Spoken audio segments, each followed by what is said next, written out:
It's an interesting question. By Super Bowl window, that I think that has to be defined. Does Super Bowl window mean they won't win a Super Bowl again, or they won't make it to the Super Bowl, or won't make it to the AFC Championship game?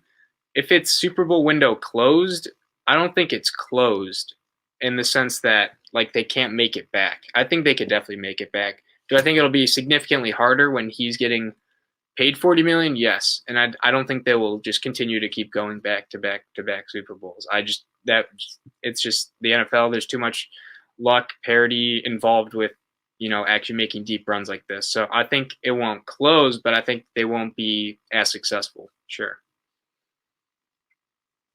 Yeah, no, you can't say their Super Bowl window will close because as long as you have Patrick Mahomes, Tyreek Hill, Chris Jones, Frank Clark, Tyron Matthew, right? In theory, you should have a Super Bowl opportunity with Andy Reid coaching. I do think there's going to be roster turnover, and it'll be interesting to see how they manage it. I don't think you can say their Super Bowl window will close because I think just like the Green Bay Packers the last 10 years, every year when you say who are the five big favorites to go to the Super Bowl, their name will be in there for sure. And the Green Bay Packers have been in there. We'll see how many they end up winning. It's obviously unprecedented. Blake, what's the cap number that you got to be under to win? What's the cap percentage? 15. I think the last time, I think it was 15.7 was Matt Ryan when they And made he it. didn't win it. And like, obviously it's an arbitrary number. Like just because you have a quarterback over 15 doesn't mean it's impossible to win. It's just harder to do that. Yeah, 100% agree. Yeah, that was my.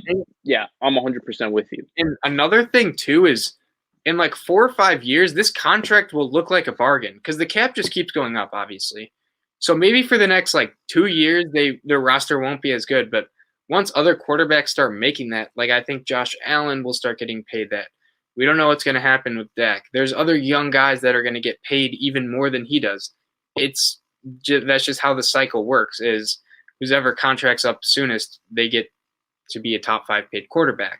So when the cap keeps going up to like 240, 250 million, like, yeah, it's going to look like an even better deal. So I also think you have to factor in the inflation of the cap too. Yeah, I agree. And yeah, I can't say much more than there's that.